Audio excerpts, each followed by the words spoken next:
My guest today is Elanor Sung. Elanor is the owner of Pinpoint Remedial Massage and Bodywork, and she's also the owner of Our Massage Education. She began her journey as a massage therapist in 2003 at the Utah College of Massage Therapy. There, she embraced love for massage and all that's around it. After graduating top of her class from UCMT, she moved back home to Houston and started to work as a therapist, where she worked for multiple massage chains. She started her own journey into her business in 2015, and she continues to work on and improve her massage and create courses.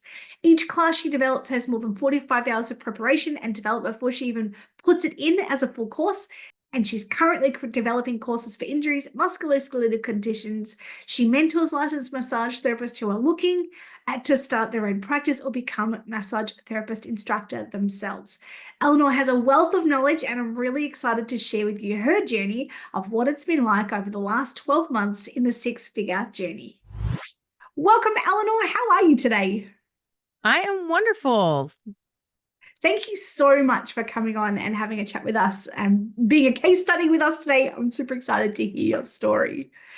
Would you be able to share with us a little bit of your backstory? How long have you been in massage, and why are you a practitioner? Why did you become a massage therapist? So I became a massage therapist because I wanted to be able to help. Like, I was in a lot of pain. My uncle's been a massage therapist since 1991, and he was able to do like just a few like strokes on my back to help me get out of pain. And really long story short, it was that weekend I decided that, hey, I want to be a massage therapist. And I asked him about it, and he was like, this is my suggestion. And I became a massage therapist. Started looking for schools immediately and decided on one actually that was across the country. So I had to move my family across the country to go to massage school, and started in 2003 and graduated in 2004. So I'm right at 20 years. So 20 years in like 3 days, it'll be 20 years that I left school. And so been doing it for a long time, worked for places, became a massage instructor, worked for schools. And finally I decided I needed to be able to create my own life, the life that I wanted. And so then I said, and I had really good support. And so I said, hey, I want to do this. My husband said, why not? You're going to be amazing at it. Go for it. Yeah, whatever you got to do. Like, let's go. I was like, okay, thanks. And so in 2015, I got my business name. And then in 2016, I jumped in August 1st of 2016 and said, let's go, let's do it. And I've been kind of building ever since and doing my own thing ever since. It only took me I had a 5-year plan of getting out of working for like franchise massages and corporate massage to have my business build up. And it took me a little over a year and a half to get to where I was like, okay, I'm comfortable stepping away from everything but this business. And then I've been doing it ever since, and still creating my own schedule, doing my own thing, and loving it. It's so cool. And, sometimes people will be like, oh, it takes a really long time and it can take 3 to 5 years. And I was like, yeah, or 18 months if you don't mind. And often it's because we have a plan, or we're really good at what we do, or something has happened in order to be able to get us where we want to go.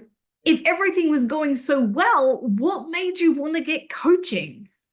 So I actually had a business coach before, because I honestly, I had my business for roughly around just about a year. And I will say that first year being in business, I signed my lease, opened my business, and found out I was pregnant all in the same week. So the first year, I really didn't feel like I could do a whole lot. My third pregnancy was really stressful and really hard. And so I just didn't feel like in that last pregnancy that I was scared to really jump out and do things just in case that pregnancy went pear-shaped. And so I didn't really do anything until after my youngest was born. And then when she was, I swear that the minute I got out of the hospital, I was like, all right, let's go. Let's go. And everybody's like, take some time. And I was like, no, I can work now. I can do that. Now, granted, I didn't jump that quickly in, but it was like I was probably about another like 3 or 4 months and nothing was working. And I was so frustrated. And so I got another business coach, and she was great to help me move into that place where my mindset was in the right spot. I knew what a lot of the stuff that we do in initiation in the Health Leader Co, like that's kind of what I did. And it took me almost a year and a half with her to like really feel like I'm settled. And then she shut down her stuff. She just really just 180 and went completely different direction, shut down everything. And it kind of left me adrift. And so I needed a business coach that I knew was going to be around for a while. And because coaching helped focus and helped me to not get in my head as much. And because I'm an ideas person, I'm not an execution person. And so having a business coach helps me to go, no, no, no, no, no, no. That's a pretty fantasy. That's not where our focus is. And so, and that's really why I was looking for a business coach that was there and was going to be there for the long haul. Now, you are based in Texas in the USA, and Yeah. we are based here in Australia. You love Bluey, as do I, and we often joke and talk all things Bluey. What, other than our, Bluey connection, what made you choose Australian coaches? So the first thing is I actually got, I think, 4 different massage therapy books online. And y'all's Fully Booked Without Burnout was one of them. So not only do I have a digital copy, but I have so I got the digital copy, and then I had it printed out here in the States because I was like, I'm not having them mail that from Australia. And so I actually have that one. It's annotated and it's got notes and stuff in it. And so I read that first, and then something popped up, probably because I bought the book. Yours was the only book that I actually fully went through. The other books were like, I would open and I would start to read, and I'm like, none of this speaks to me. So I was like, okay, whatever. And then I saw you guys and I kept seeing you guys. And I was like, you know what? It doesn't matter where you live. The business of massage and helping people is the same. And so just finding someone who I resonate with, who I get along with, who I can go to and say, hey, what about a Bluey themed massage? And then you go, that sounds great, but not really, that kind of a thing, Reality still check. somebody who can check me, but that understands my quirkiness. So, and that's why I was, it just so happened to be somebody from Australia. I wasn't looking for people with amazing accents to give me business advice, but I got them. We just happened to get them, but we sound a little bit like Bluey. And James even built a pizza oven in the backyard, so hammer barn all the way. Okay, so you had coaching and you found that was really helpful, and obviously you grew. Then you had necessity, meant that you had to look for new coaches, and you looked for someone who resonated. What for you have been your top 3 biggest wins in your business so far since working with the Health Leader Co? I think some of the big wins that I've had is I've been able to continuously provide. I've continued to grow. And I've been able to take some of the things that I knew before, and then some of the stuff that I've learned in this program. And I've been able to go, okay, and I'm to a point now where I have goals every month. So I have certain monetary goals that I like to hit, certain number of sessions, certain amount of money, and I'm exceeding those to a point where I'm getting that money back in the bank for savings, but I'm like, my expenses went up because as the world has gotten more expensive, expenses have gone up, and I'm able to maintain and keep up with that. And I'm able to kind of grow that way. And that was one of the things that it's like, okay, this is where I am. Another big win for me is that I have a plan, and I'm able to take some of the online courses that I would like to teach and the things that I would like to do with that part of the business, and throwing it and you guys saying, okay, yeah, it's going to stick to the wall. We just got to figure out how much we want to stick. And then having people that are there that are going, this is what we do. And here's your step by step. And I think really in the last probably like 4 weeks or so, it's been like game changing, like epiphany after epiphany after epiphany. And that's been absolutely phenomenal. And then I think like my third win is just getting to know a whole new group of people, and that the massage community is so amazingly big, and that even though we're in different parts of the world, we still kind of have the same goal, and the connection is there. And that's a huge win for me because I love that connection. And it does, I think, really highlight to us that we're better together. Like, and it can be weird. Like if I know for myself in my area, it was small. There's only 13,000 people where I'm from, and not every massage therapist wanted to talk to me because they had a perception of threat, and it was like you're going to take my clients. It's like, which is not what I was planning on doing at all. However, talking to other therapists, it's like, it doesn't matter. We can talk about anything, and I'm never going to see you down the street, is very helpful. Or if I do see you down the street, I'm probably going to like you, so we're going to hang out and have a coffee. Like, this is a good thing. And it does make that connection and collaboration really quite beautiful and quite special. Yeah, that's beautiful. So what about challenges? What are some of the challenges that you've had in your business, and how did you overcome them? So I think one of my biggest challenges is the fact that I am an ideas person. And then what happens is I create these ideas and I work really, really hard on them. And then I don't hit the go button because they're not perfect. And so one of my biggest challenges is taking that 80-20 rule and really implementing it, and really just taking it. Cause I'm a person, I'm like, if it's not a 95 or above, what do I have use for it? And so, but it's not like that, especially with business. This isn't a grade in school. It's not, yes, we want to be successful 95% of the time, but getting something done is better than waiting for perfect to happen.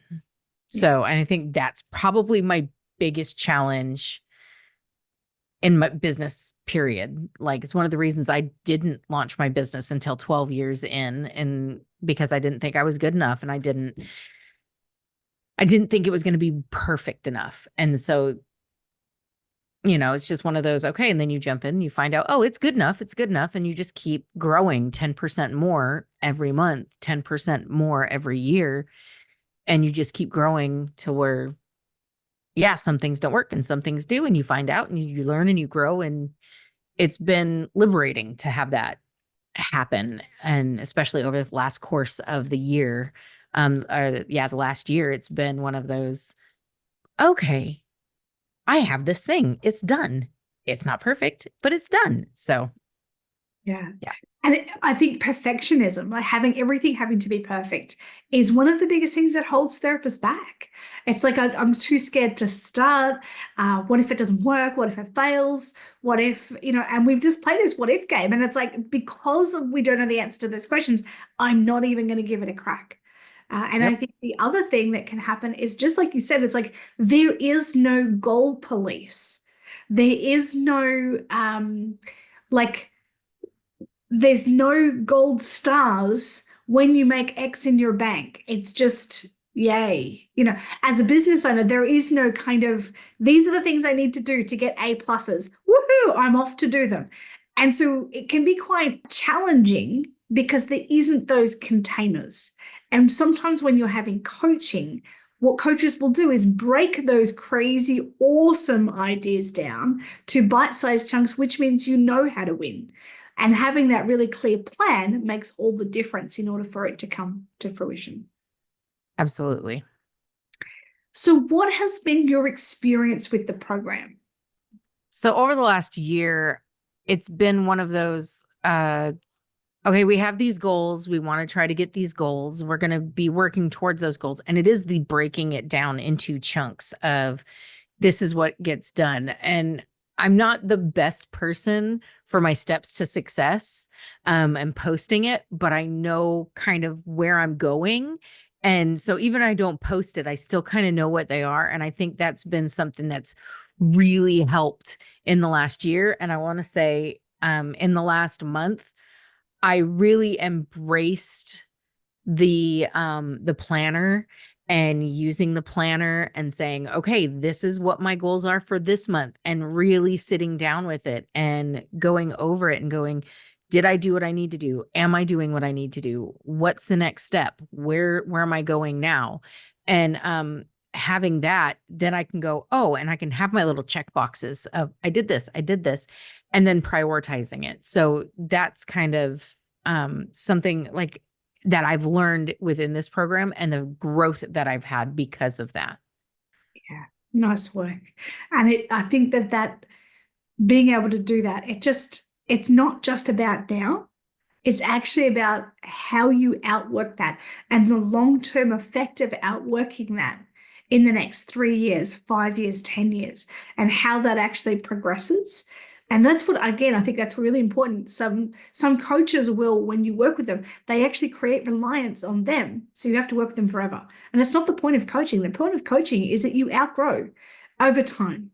Yeah, and that you might want to stay because you like it, but not because you have to be there and you need it. It's like the purpose is learning that planning style actually empowers you of how to do this for yourself for the next 3, 5, 10, 15, as long as if you're celebrating your 40th year as a practitioner.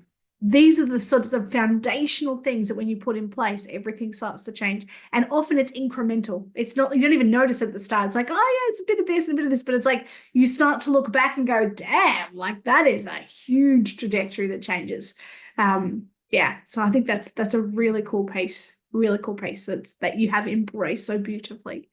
What have you found most challenging in the coaching process? The thing I found most challenging for me is like learning the way things are done within the program. So it has taken me the better part of a year to really go, oh, that's what that's for. I didn't realize that's what that was for. Okay, I know we go over it. I know we cover it, but it never sunk in until like last week that, oh, that's why we have all these pages in the back of the workbook at retreat. Okay. And so I think that was probably my biggest challenge is not knowing that I didn't know. And that made it a little bit harder. Really honestly, since calibration last week I have my whole month planned out. I have week by week by week. I'm like, oh, that's where the steps for success comes in. Okay, I'm getting it now. And so I think that was my biggest challenge within the program. Yeah, and it can be because there's a lot of moving pieces. And like quite honestly, we do our best to like, what's the simplest way? What's the simplest way that we can get people to do these things and make them connect? And yet there are times where that happens, where it's like mic drop. Oh, yeah, I've been doing this for a year. What I love about that though, Elanor, what I absolutely love about that is you didn't let the resistance or the not knowing stop you doing it. You still actually played the game. And that is why you consistently win. Because while you like to know the outcome and you like to know why it's connected, you're actually willing to do it with some ambiguity around it and take action anyway. And I think that, again, that's a really powerful strategy, whether it's in coaching or in life or in business, and that not getting caught up in, well, I don't understand, so I'm just not going to do it. Yeah. Which unfortunately can be some people when they experience coaching. It's like, oh, it's too ambiguous. I have too much resistance because it's completely different from the way I've always done business. And the thing is, the reason we have coaching is because we want to change the way we've always done business, but we think it's going to be the things that it's not, and that it becomes the things that we think it shouldn't be. Like, why do I have to do steps to success every week? Why do I have to be really intentional with my time? How does this whole thing connect together? And they are the things that, again, will help you to move into that longevity in the business. Yeah, that's good.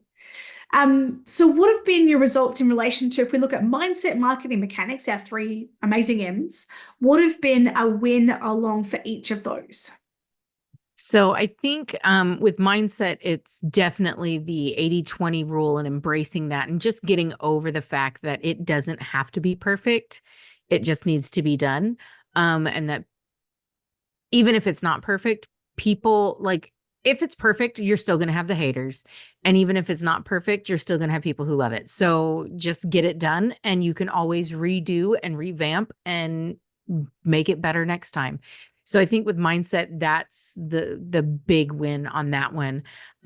Marketing, I'm going to call this a win because it's continuing to be a win. Learning Chat GPT for email marketing. As much as I dislike email marketing, it has its uses and I am embracing the suck. I am embracing it because it is going to work, especially for what I'm trying to do with my education side of things, quite honestly. And then so I think with mechanics, I think that the big win is knowing where I'm at and that I'm hitting those goals and that I'm able to say I'm exceeding those goals. And by exceeding those goals, I'm able to do the fun things like retreat and going to retreat and doing all that kind of stuff. So exciting because for those who haven't heard yet, we are heading to Tampa in September of 2024, and we are going to be hanging out and actually meeting you in person for reals, hugs for real. So exciting, Yes. so exciting. What for someone who was earlier along in their journey, what's something that you have learned that you would like to share with them? It's not a competition. Like people are going to like you or they're not going to like you. You cannot please everyone. This is a piece of advice I try to give all of the people that are like, well, I've just been in this for 2 years. Not everybody's going to like you and they don't have to. If everybody liked you, you'd never have a day off. You are going to be someone's cup of tea and you only have to have a handful of those to make a business. So, do that and then learn to listen. Learn to listen because your agenda is not the agenda that needs to be followed. The client is the most important thing because ego, I tell my clients all the time, I'm like, my ego is not affected by the way this massage is done. Your outcome and how you feel afterwards, that's where my ego is attached to. And then they're like, oh, so I can tell you if that I don't like that? Absolutely. I'm not going to get offended. It's not going to bother me any. So those are some pieces of advice I would give newer therapists. Such helpful things to have known when we were first starting out. Mm-hmm. So helpful. So, Elanor, if somebody was listening to this and they were looking at six figure as an option for them and they weren't sure and they were sitting on the fence, what would you say? If you are ready to take your business to that next level, you have amazing coaches in this program who have experience in massage, moving across the world, in every aspect of massage, as well as the marketing aspect and the technical stuff that makes my brain want to explode. I just have to talk to a business coach. The money that you are investing in your business, it is not an expense, it's an investment. And you have to look at it that way. If you want somebody to coach you on marketing, you want somebody to coach you in business, you want somebody to coach you in massage, each one of those are going to add up. And this is going to still be the more affordable option. The fact that you get weekly calls, the fact that like twice a week calls, monthly parties and quarterly retreats, all of it is included in this. And it's worth the investment because you're going to take that next step and to the next level for your business, which is then going to make it easier for you to remake that investment every month, every week, every quarter. However, no, you're going to get way more than your money's worth out of this program. Thank you so much for your time. It has been awesome to connect with you today. And I really appreciate not only this call today, but also all the incredible work and who you are and the character that you bring to this program and to this community as well. Thank you so much. You're very welcome. And thank you guys for everything that you guys do.